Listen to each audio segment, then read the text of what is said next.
So ito na yung sinasabi ditong mainit na tubig. Ayan, hindi na siya masyadong gaano kainit, pero talagang ramdam nyo. Ayan, ito yung mga bata dito. Saan galing mainit na tubig na yan? Saan galing? Kamagong. Kamagong. Saan yung Kamagong na yan? Pasakaw pa din yan? Yung una-unahan, yung bundok dyan. Yung sa taas. Grabe, mainit to. Pwedeng inumin, no? Nagkakalutong kubo. Isda ay ng itlog. Nakakaluto. Ibig sabihin, kaya pang init. So yung tubig galing doon sa taas. Kung makikita yung mga hose na yan. So baba dito yung tubig. Tapos, kung mag-swimming kayo, sobrang lamig ng tubig, pwede kayo dito. Pagpakalma ng lamig ng katawan. Pangalan niya, wala na yung pasmat. Lugad. Tapos pwede inuman. No? Mineral dali. Tingnan natin. Ang lasa. Sarap.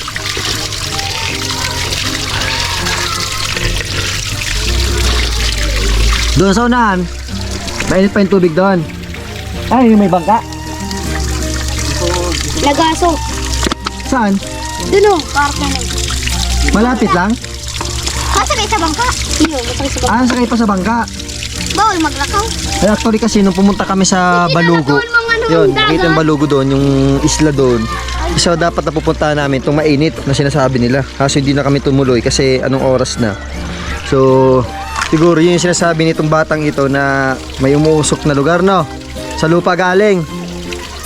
Pero dito, maiwit mo siya yung pag nakapunta kayo dito sa mainit. Buron niya, buron. Mainit yung tubig.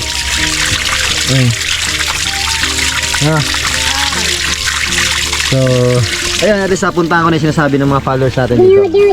Ayan, dito may mga iba't ibang mga resort na pangalan dito. Tapos dito malinaw pa yung tubig niya para pandalupaon. Pero pag doon sa Balugo, since marami nang lumalangoy, medyo malabo na rin. Right, ngayon napakalinaw pa ng tubig dito. Papalo. Ayan. So may mga cottages pa dito. Pakita ko sa inyo kung gaano pa kalinaw ang tubig dito.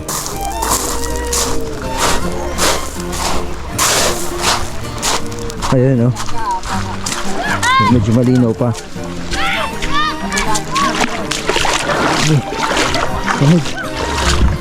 Tapos hindi siya buhangin, mga bato pa.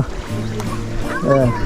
Tapos yung bundok na pupuntahan natin, yung ibabaw, papalipad tayong drone dyan. Tapos mga cottages dito. Doon kami galing sa may unahan. Doon kami paradang motor. Hindi naman alam Discovery Oragon, dito matagpuan yung may tubig. Kaya naglakad kami simula doon hanggang dito. Ang daming langoy dito. Ayun. Yun yung daro anak, yung pinuntahan namin. Umakyat kami doon sa tuktok. Tapos dapat pupuntahan namin yung sinasabing mait dito kasi hindi namin napuntahan. Kasi anong oras na yun? Siguro mag tatanghali na. So, sobrang init na ng panahon. Tapos pagod na rin kami. Kaya ayun. So ito yung sinasabi ko sa inyong mait na tubig dito. At least napuntahan natin.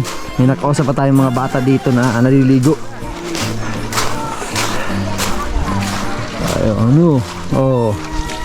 Alright, so palipat tayong drone. Ramon.